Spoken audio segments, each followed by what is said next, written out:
So, welcome and thanks for your interest in the Jamestown Farmers Market and becoming a vendor. Um, we are, we have grown over the past few years from just being a seasonal summer market to being almost year round. We're in our winter, just over halfway through our winter season. So, definitely stop by the next market we have, which I think is April 11th. But just to start, we'll do a quick little round of introductions. There's only a few of us, so it'll give us a chance just to see who everyone is, what you're interested in selling, and that will, help me kind of hone in on what sort of information outside of what I have here that I can share with you. So just to start, my name is Nick Wythe. I am the Director of Food Access Programs here at the Jamestown Farmers Market, which is a program of St. Luke's Episcopal Church. I am not a vendor, but I am there almost every Saturday, making sure everything goes smoothly. So here at the farmers market, we are a program of St. Luke's, but we operate relatively independently with a lot of support from St. Luke's. But really, we're focused on providing access to fresh, affordable food grown by local farmers. And we realize that in a farmer's market that you need a well-rounded uh, attendance, right, of vendors. You can't just have farmers. In some, maybe in big cities, you can because there's millions of people. But when people come to smaller city and smaller town farmers markets, they're really, really looking to find the gamut of total, lots of different things to make it worth them coming out. So we really focus on trying to find that balance of farmers and bakers and food producers and crafters and authors. So even though that this is our mission, we understand that having that variety present is super important. Um, and we do that in a lot of different ways. So we are not just your normal Saturday farmers market. We have a ton of different programs that operate throughout the week and throughout the year to really hone in on those two things of, food access for people in our community and also to uplift not just farmers, but also our small businesses that attend the market. So outside of our Saturday market, we also have a weekday mobile market where we go into food deserts and high need areas around the community. We do a collaborative CSA farm share. Typically with the CSA, which stands for Community Supported Agriculture, it would be a single farmer, you know, getting buy-in from different members of the community saying, hey, here's our money up front to help them throughout the year. And then each week, those members of the CSA get whatever's freshest from that farmer. So we have a collaborative approach with that. So we work with a lot of different farmers, and even Robin participates by providing bagels and bread. Um, and we open that up to the community, and it acts as a way of, hey, not everyone can make it down to the farmers market on Saturday, but here's a way that you can get access to that fresh food while still supporting our farmers. We have a kids activity tent that we do at the market every Saturday to try and engage with families and young ones. We have a Monday night cafe, so this is a once a month dinner completely free to the community. We source locally as much as we can, and a group of volunteers makes a really nice scratch cooked meal. And it really is, if you've never been, I highly suggest coming. We just had our last one yesterday, so it won't be till next month, but it's really the only chance, maybe outside of the farmers market, that you really get to see every type of person come together from our community, right? You have people who are unhoused, who are looking for a meal, eating with people who live in fancy houses on the lake, and they're eating together from food from this area. And so it's a really cool chance to see community come together. We have Lakeview Community Gardens. We do rental garden beds to anyone in the Oh, community. It's right on Lakeview and 6th. Um, and then we participate in a lot of different senior and local food distribution programs. So we get contracted by the county to go and distribute food across the county. We are participating in a Medicaid food program that provides weekly food boxes to people across the county. And some of those are year round. The Medicaid box is year round. So yeah, we do a lot of different things, right? And that is in 2026. But just to give you a little brief of the farmers market, if you don't already know, um, our namesake used to be the Jamestown Public Market.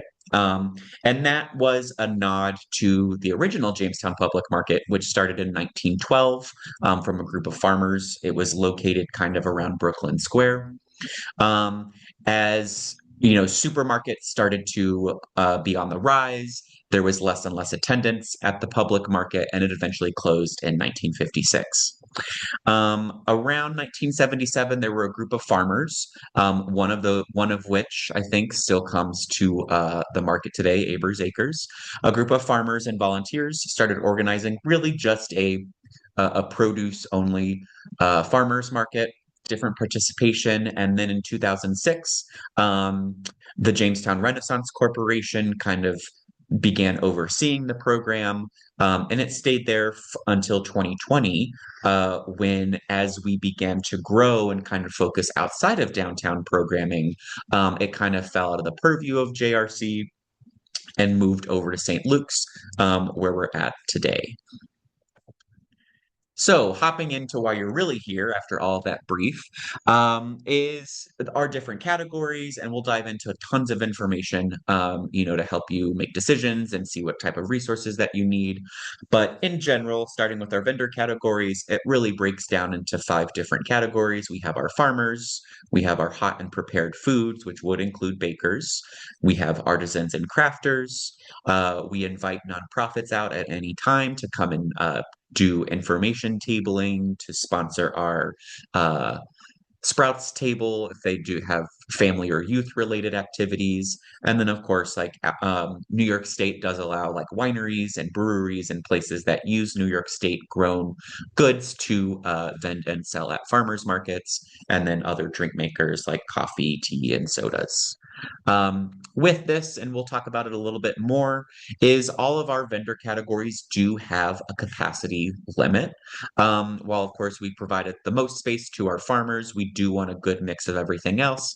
So an example might be um, a sewn items, right? Let's say it's towels and bags and things like that. It's something that somebody sews. We might allow 2 of those at most at the market, because it's my job to one, get people to the market so they buy your stuff, but also to find that balance of demand and supply, right? We want to meet the demand of the community, but we also don't want to oversaturate any one category to where, let's say it is those sewn makers. If we bring 7 of those crafters in, none of them are going to make enough money to want to stay at the market, right? So it's my job to find that balance and find those goods that we really need at the market that people are asking for.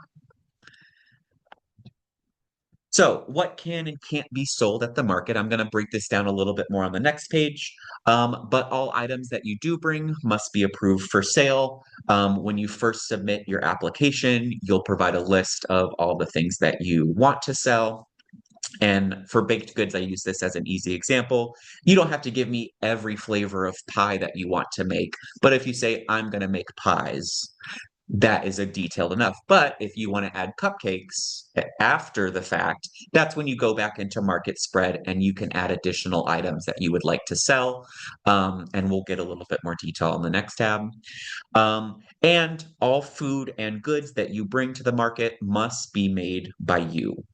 There is some caveat to that with some of our farmers. We do allow them to purchase in a few produce items so that we have a well-rounded market. But when it comes to bakers, artisans, and crafters, everything you bring does have to be made by you. And so, again, this is typically our 2 biggest categories. This is representative of everybody that's here tonight. So with prepared food and baked goods, depending on what you're making, you either need a 20C license, that is when you have a commercial kitchen that is not your main kitchen at home. Some people rent out a commercial kitchen somewhere downtown or something, or sometimes people will build a separate kitchen at their house, which is allowed. It just can't be your main kitchen that you use for your home cooking. But that allows you really to make anything and everything. But that comes along with health department inspections, things like that. Or if you're maybe just starting out or you're really focused on sourdough, that's when you get a home processing 20C license exemption, right? And that is typically what we see at the market. Almost every baker that we have at the market right now does have that certification, but it's basically an agreement that I'm going to make these specific things because, as you can kind of see below, that there's not really anything high risk in whatever I'm making. And so there is a full list on the New York State Department of Ag website that I definitely recommend you look at. If you haven't gotten this, you do need to have this to come to the market, or the 20C license. The only really kind of thing that they're going to require a check on is if you are on a well water system that does have to be checked by the county health department, and you would include that the passing inspection in your form that you submit to the state. With the state and with this 20C exemption, it really is just saying, here's what I want to make. You'll provide a list. They'll actually cross out anything that is not approved, and then they'll send it back. The last time I really talked to the state about this is that there was a 6 to 9 week wait. And so if you haven't submitted this to the state yet, and you're wanting to come to the summer market, I would do it soon so that you have that in time for the start of the summer season. In general, though, if you have the 20C exemption, it's really when there's no kill step to the bacteria, right? And so what you find oftentimes that is I'm just checking this. Really, that comes with like you can't make buttercream frosting. You can't use butter after baking because butter is a dairy product, and there's a higher risk that there's going to be pathogens in that butter or in the buttercream or in the custard that you might be making. So it has to be made with non-dairy fats. Things like that. So dairy, if high moisture. So Robin, you probably know this, other bakers, if you want to put a nice spread of fresh vegetables on your focaccia loaf that you want to bake, you actually can't sell it at the market because it's a high moisture item. And there's a risk that that can be start growing bacteria really fast. They also, unfortunately, have a lot of different rules and requirements. So like you couldn't by yourself, buy local onions and dehydrate them and use them. You actually have to buy commercially dehydrated onions to include, again, because that's a step in your home process that doesn't have any checks and balances. And so really it's the state just trying to make sure that, everything being sold, it has as little risk, to the community as possible since there's no check. If you do get this home processing exemption, the only time the state is going to come and make a big fuss out about it is if somebody reports like getting sick from something that they ate from you. Otherwise, it's pretty easy to do. And then if you want to add anything, you would just have to resubmit that form for new things to the state. If you happen to be in Pennsylvania, there is an exception to that. The home processing process in Pennsylvania is actually a lot more stringent than New York, surprisingly. So you can have an at-home kitchen, but the health department does come and it checks your home kitchen. So because of that, if you live in Pennsylvania, you can actually come to New York farmers markets and sell pretty much whatever you would like at the market because there's a lot more of that stringency. And of course, we do prefer that you use local products if and when that's available for whatever types of recipes you might be using. Coming over to artists and crafters, you might have looked at it already, but we're getting into that AI era. It's really easy to generate stuff, so AI art is not allowed. If you are a digital artist, we might ask for proofs of your work, or if we feel like it does look like AI art, we might ask for proofs or just not allow it. And everything must be designed by you again, and so you also should not be using other people's art in your um, in whatever it is that you're making.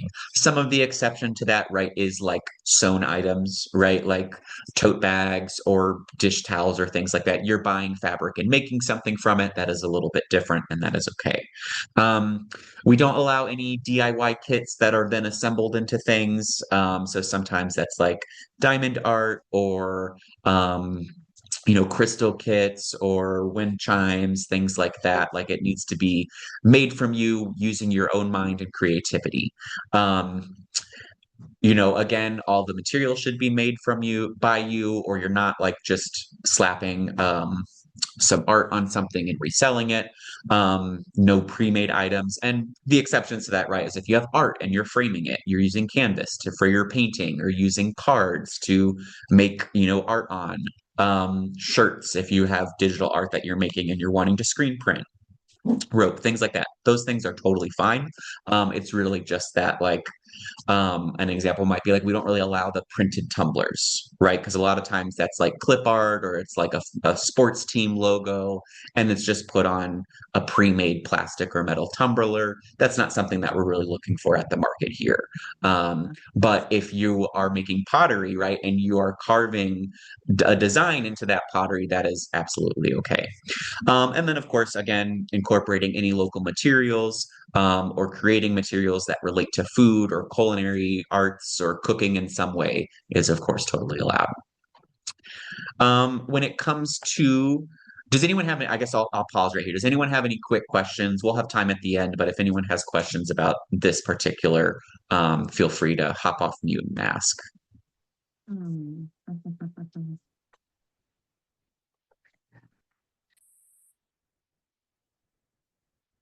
Mary, if you're talking, you're on mute. Here I go. I'm sorry.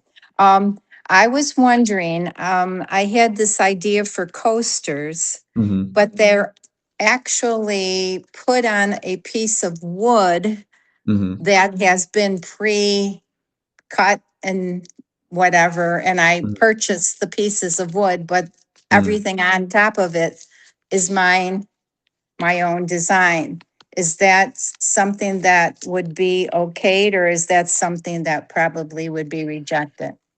I think that is something that would be considered, right? Because similar to like a canvas that you buy at the store that you're going to paint on, right? That piece of wood is the material, the medium you're using for your art. Yes. Mm-hmm. Okay, okay, thank you. Uh-huh. And then I'll actually start on the arts and crafters side with this, just because of Mary's question.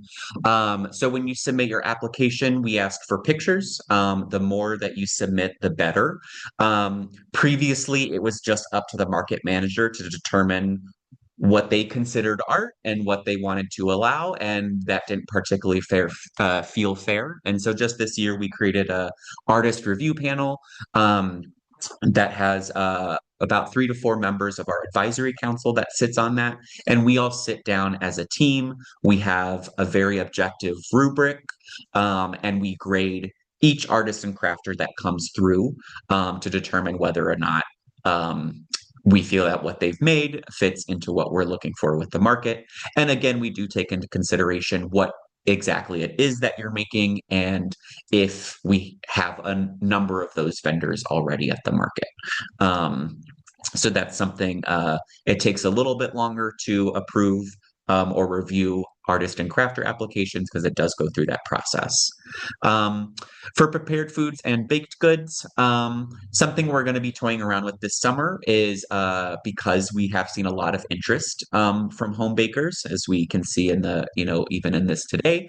We'll probably actually be having a tasting requirement. We haven't had this in the past, but as we generate more and more interest, we're actually aligning with what other farmers markets do when they have a lot of interest is there's a taste test, right? We want to know what it is you're making, how it tastes, and we at the end of the day will have to pick, the ones that we think that the community would like the most. And when similarly, I think I talked about this, when you go into your application or want to make changes, you don't need to list every flavor of pie, but you say, I want to make pies, I want to make muffins, I want to make brownies. And then if you want to change, add any other types of things, that's when you come back and request to sell something else at the market. And again, with this, there is a category limit. Um, and right, there is a lot more types of baked goods out there, right? You've got tortillas, you've got English muffins, you've got sourdough, you've got cookies and cupcakes and muffins. And so there are ways that we can fit, different bakers in who might have a different specialized thing that they make. Um, yeah.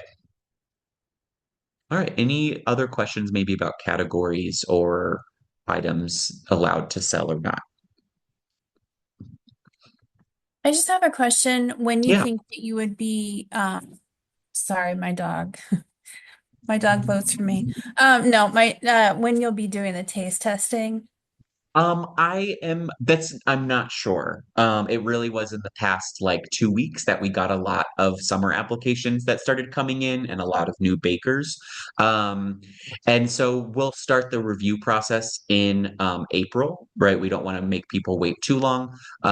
So it'll probably be somewhere like mid to late April when we would request that. Okay, great.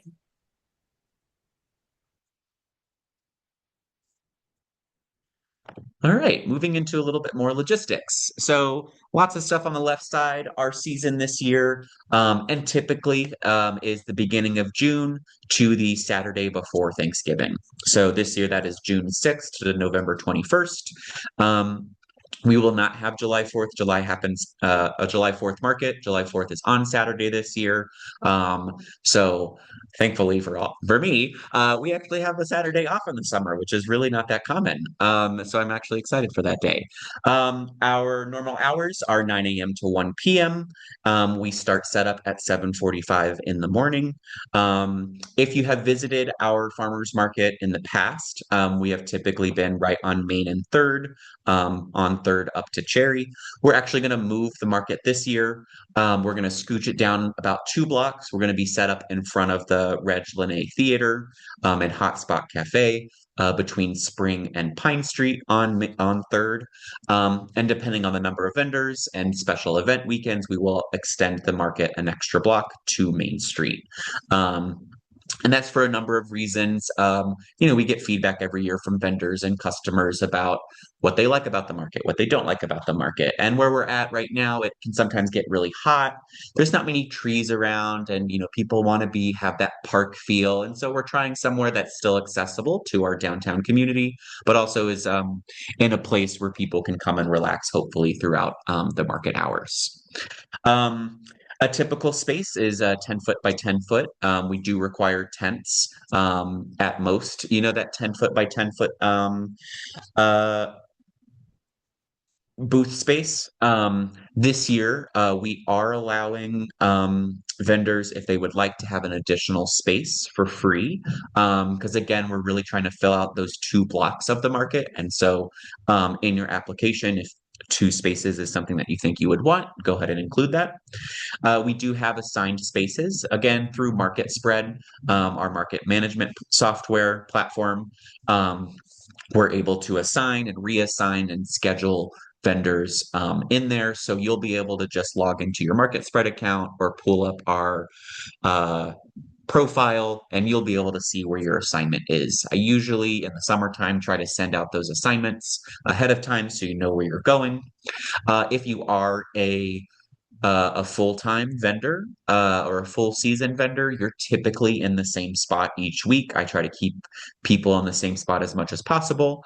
But if you're a 5 week or a 12-week vendor, there is a chance that you get moved around to accommodate other, part-time vendors who are there.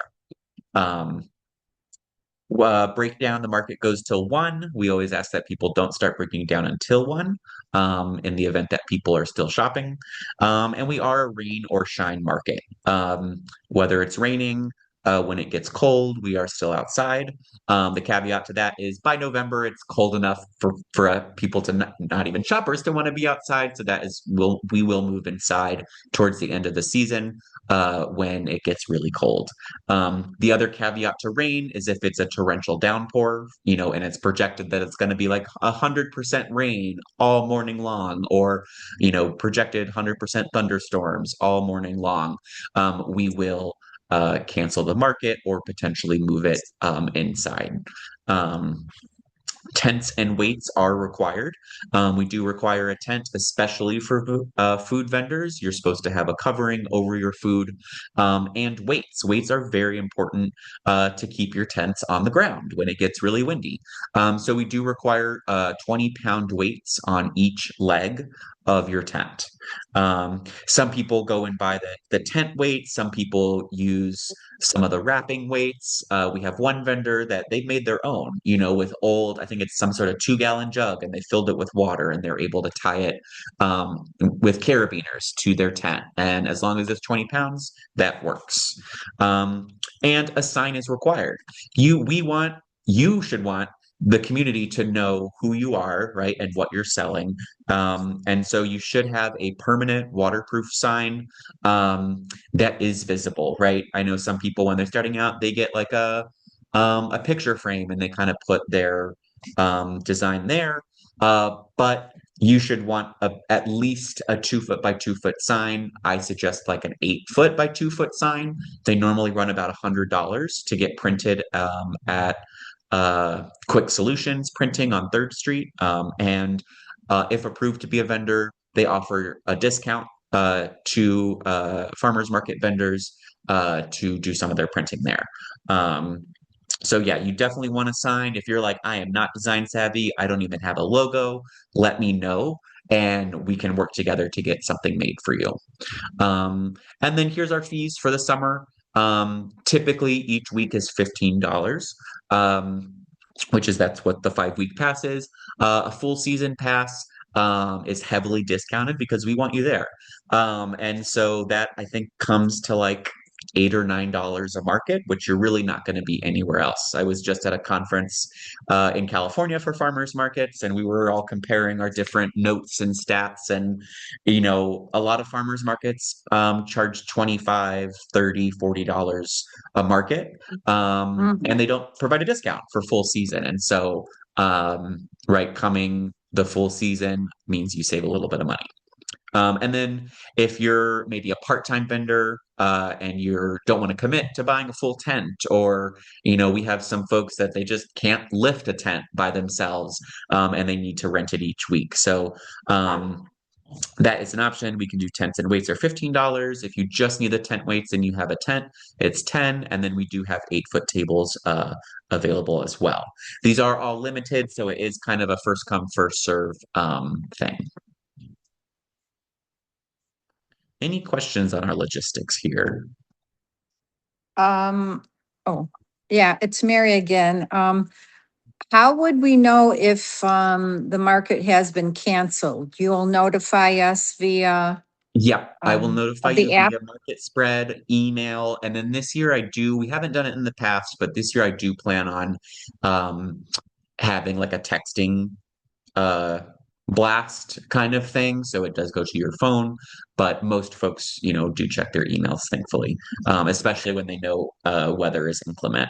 I will, leading up to the market day, I'll be checking the weather. I send out vendor emails a day or two before the market, so either Thursdays or Fridays. So in that email I might say, hey, make sure you're checking your email Friday night or Saturday morning, because it looks like we're going to get weather, right? And sometimes that might be, we're going to get weather till 9, so we're going to push the market back an hour or two, something like that.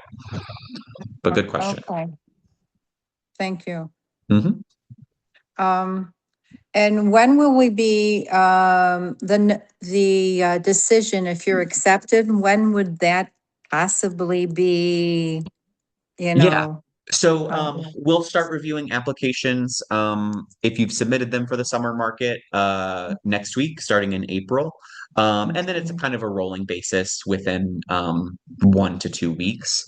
We are not a market that's like you have to apply by this date, and then you're not allowed in. We do a rolling application for folks throughout the entire season and year.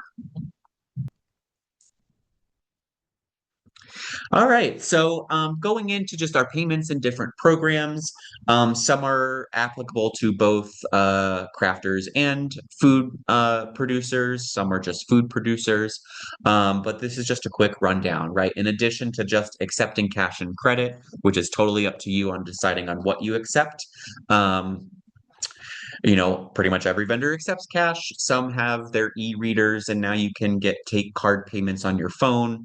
I suggest um, getting on, the tech train and having some sort of credit card reader because it does boost your sales. But we participate in a lot of different programs. We serve a lot of the SNAP population at our market. And so rather than you as food vendors having to go through the whole process with the USDA to get the approval to accept SNAP, we do it on your behalf. So people who have their SNAP benefits, they'll come to our booth. They'll present their card, they'll swipe it, they'll say, "Hey, I want to spend $20 today." We give them $20 in wooden $1 tokens, and they use those just like $1 bills to buy any SNAP eligible food at the market. And so that does include fruits, vegetables, meat, eggs, baked goods, maple syrup, anything that they could get at the grocery store with their SNAP card, they can get at the farmer's market. Um, we participate in a New York State program called Fresh Connect Checks.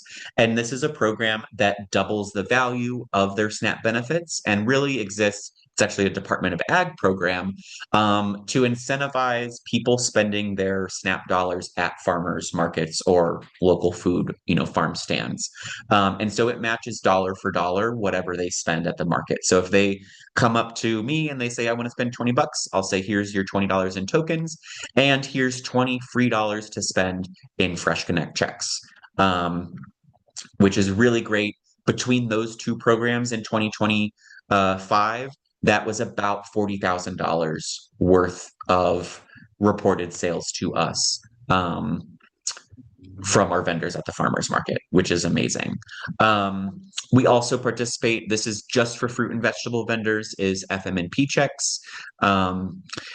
With both of those, SNAP tokens are given to us at the end of the day, and we cut you a check because we are the ones who process SNAP. Fresh Connect checks and FMNP checks are submitted by you as the vendor to the state or their designated company that they work with for redemption. And once we get to that process down the road, you'll get plenty of information on how to sign up for that. Within our own internal programs, we do market bucks. And it says buckets, it's to say bucks. That can be promotion things for us. So if we're going to go table at some event, we might hand out these $5 coupons that just are basically $5 bills to buy any food item at the market. Sometimes we participate with health insurance companies that are doing some sort of handout, or we'll work with health centers that might be doing a Veggie RX program. And those are used at the market for typically any food product. We talked about cash and credit. If you decide, "Hey, I don't want to accept credit card," that's totally fine. If someone comes to you and they don't have cash and all they have is a card, you can say, "Go on down to the market information tent," and you can actually buy $5 wooden tokens that essentially are $5 bills, and they can be used to buy anything at the market, arts, crafts, food, alcohol, prepared food. And then those are redeemed at the end of the day to us, and we will cut you a check for those. Because we're paying the credit card fee, we do charge 25 cents per $5 token for us to cover those fees. moving away from kind of all those different programs, we do require that you have prices on everything. If you have a bunch of one thing, then maybe you have a price sheet, but customers should be able to come up without talking to you and know how much everything at your table costs. When I was in California for that conference, I went to a farmer's market there and I saw these really cute earrings for a friend of mine. I said, I want those. And she was like, oh, okay, those are $50. And I was like, well, I was expecting 20, but I'm already committed. So here's $50. And we don't want to put our customers right in that type of situation. So pricing of your goods is required. Um, we're moving. If you're a current vendor, we've asked this, to share if you're willing. Starting at the summer market, we will be requiring sales reporting to us. It's not necessarily anonymous. We need to know who you are, but that information is not going to be shared with anybody outside of saying, this market generated $200,000 in revenue for our small businesses and farmers this year, right? That's how that data is shared. And it's really important. A lot of times, our funders, the community wants to know, and we want to know, right, what kind of impact our market is having on you as small businesses, but also in the community as a whole. So that is going to be required each week. You'll get a survey sent out, and should only take a few minutes. For any of the redemption that we do, right? The SNAP tokens, the market bucks, the credit card tokens, or we're not going to really talk about it today, but if you participate in our any of our other weekday food programs, those checks are cut every 2 weeks. And just this year, we did switch to a direct deposit. Um, System rather than cutting checks. The checks were adding up in cost, and sometimes they would get lost in the mail or returned to us. And so, with the direct deposit, it just gets into your account within a day of our finance person, Janet, processing those. So, it helps with the efficiency, and then you get paid a little bit faster. Any questions about payments or programs? I have another question. It's Mary again. Say you sign up for 5 weeks and Mhm. then you say, wow, this is going better than I thought. Can you just do like a week and a week and a week? Yep. Yep. So we do, that's a great question, Mary. So we don't allow starting this year one-off vendors. You can't come for 1 week because you're never going to know if you're going to be successful with 1 week, right? You need to come several times for the community to get to know you, to know if you need to change your product because it's maybe too big or too expensive or too small. So it takes some coming more than once to be there. But after that 5, you can come as many times as you like. It should be easy to add additional days. And then once you hit that 12-week mark, we do then provide the adjusted pricing a little bit to save you a little bit money if you don't want to come more than that. Thank you. Mhm. All right, so marketing and promotion. So, right, even if this is just a passion project for you or something you're doing on the side or something to express creativity, for you and for everyone else at the market, this is a business, right? This is in some way covering some sort of expense. And so you should treat it as such. You should have some sort of social media, whether that's Facebook or Instagram or a website. Um, if you're from here or you use Facebook, you know that Jamestown and the Jamestown area is a very Facebook heavy place. Um, and so I would suggest having at least a Facebook account, right? And we tag our vendors each week so that you can share. If they share on Facebook, we try to share, or if vendors post on Facebook, we try to comment or share or somehow engage. To get that out there, right? And so it's really about, by doing that, you're helping us help you and get your name out there. Um, Engaging with shoppers, right? If it's you, are you hiring staff? Are you there with your family? Like thinking about how you're presenting yourself and your goods, you have to be a salesperson. And you have to know how to talk with folks. And we will actually have different classes throughout the year on marketing, on small business management, on taxes, different things that can help you be more successful. Um, Thinking about creating an attractive and inviting booth, right? It's sometimes really easy just to set stuff on your table and try to sell it. But again, you're the marketer and the maker and the salesperson, everything into one. Um, People want to shop at places that look good, right? And so you might need decorations or tablecloths or nice signs to get people to want to engage with what you're trying to sell. Um, if you're a food vendor, we do allow taste tests.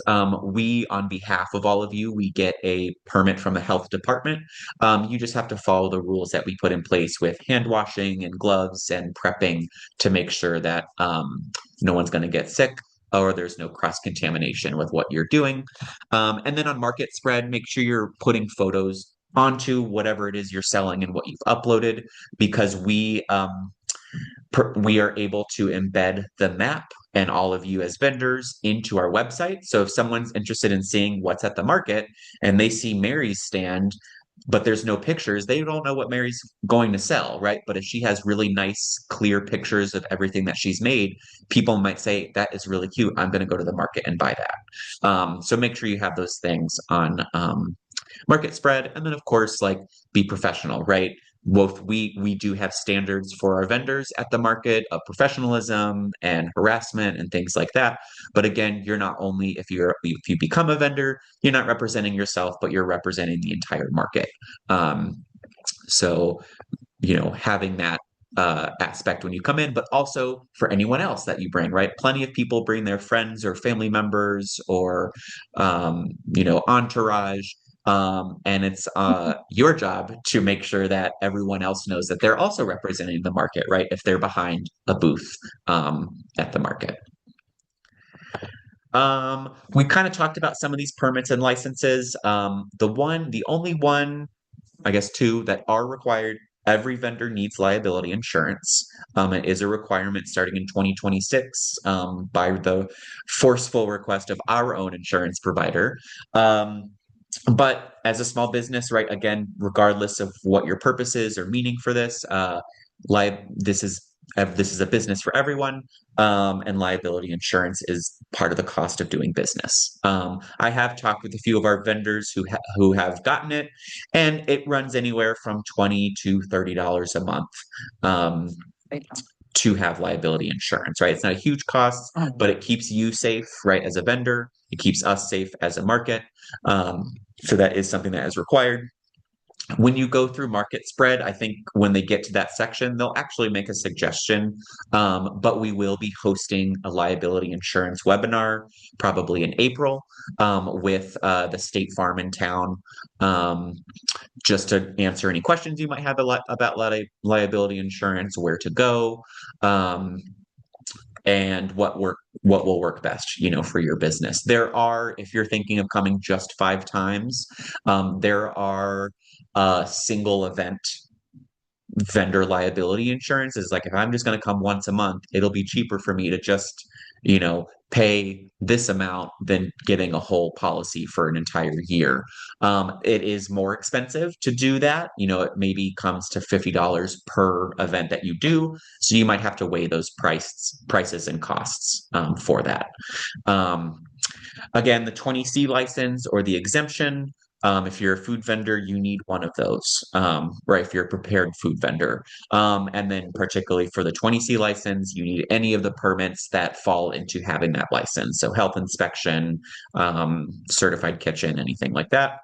A tax ID or a DBA or doing business as is not required. It is recommended. You can file, you can get a tax ID for free from the IRS. To get a DBA with New York State, I believe, based on my quick Googling, is just $25 if that's something you're interested in. Again, not required, but recommended. For reporting sales, right? If you're just like, none of that, I'm not going to do any of that. I don't make enough, or I just don't feel like going through that process. You just have to you're going to have to pay sales tax on that, right? So that is just something that when you do your taxes at the end of every year that you have to report and then save part of what your revenue was to pay those taxes when it comes time for tax season. Um, this we're trying to provide more of these resources, but we recommend that again, if you're starting out, that you reach out to SBDC, which is the Small Business Development Corporation. I think Corporation Collaborative, something like that, which is located at JCC. But they do have lots of resources to help you get your business started if you do need help with that.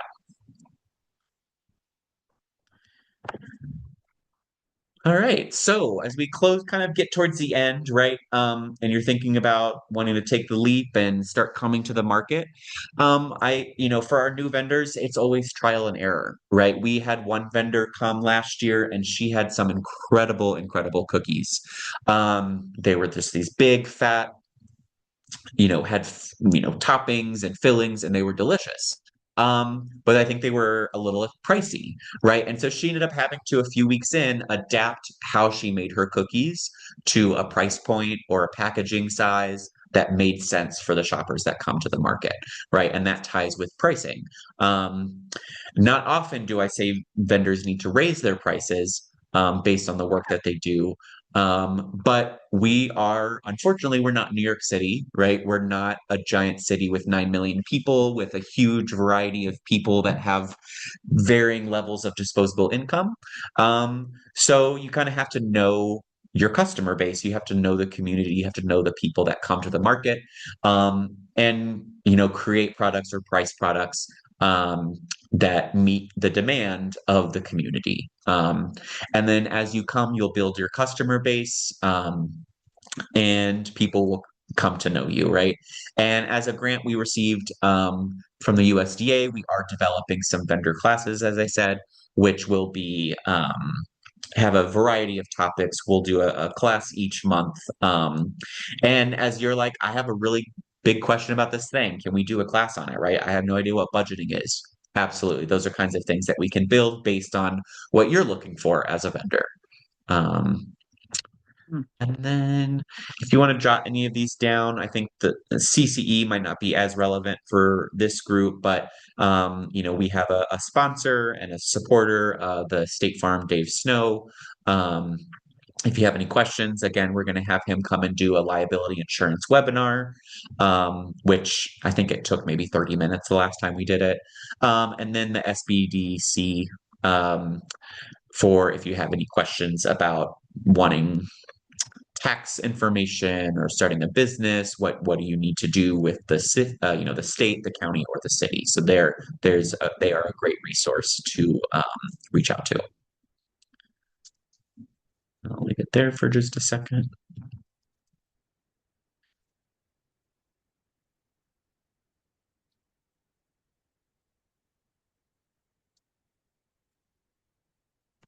And then the next slide is really just questions. So if anyone has any questions, feel free to come off mute and ask.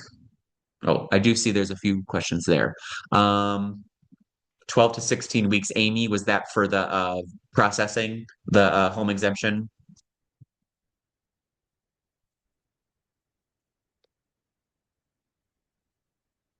I'm guessing that's what that was. Yes.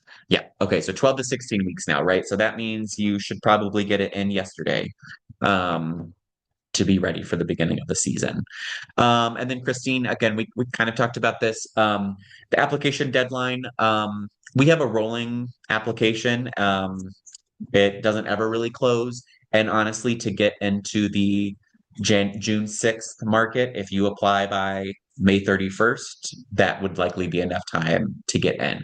The one thing is the amount of room that we have, right? And so the hope for us is to grow into 2 blocks, but if we're kind of in that weird middle section where we have enough to fill up 1 block but not two, we might have to waitlist people or wait for the weeks where there is an opening in vendor spaces, right? So the quicker you can get your application in, the better. I have a question about, it's just a technical question about, you mentioned the photographs. So you have the Mhm. ability to share those on a map, which is really cool. Yeah. As far as the photographs, if I wanted to put new photographs, right? Because I'm hoping to I have a better setup now to make it more appealing Mhm. photographs. How how would you know? Are you alerted when I upload new photographs or to replace them? I don't know if we get a notification if you upload photographs after you've applied. We do get notifications if you've added something new that needs to go up Okay. for review. But for the pictures part, I am not sure about that. I don't think I've gotten any notifications about if people are adding photos. But it's Okay. something that's done automatically, right? So it's we copy some code from Market Spread and we plug it into our website, and then that Okay. map automatically pops up and automatically updates. And so it'll be two things. It'll show a map, of where vendors actually are assigned. And then there'll be a section that actually has your vendor profile, and it'll say Deb's Baked Goods, and they can click on that and see everything that you sell. Okay, perfect. Thank you. So you've probably seen our general email, but this is my email and this is our office cell phone number. So if you're having any questions during the application process, or just have questions maybe before the application process that come up, the 2 seconds after we end this call that you think of, feel free to shoot me an email. Um, and I will be happy to answer you back or hop on a call. But yeah, if there's no other questions, again, thank you so much for being here tonight. This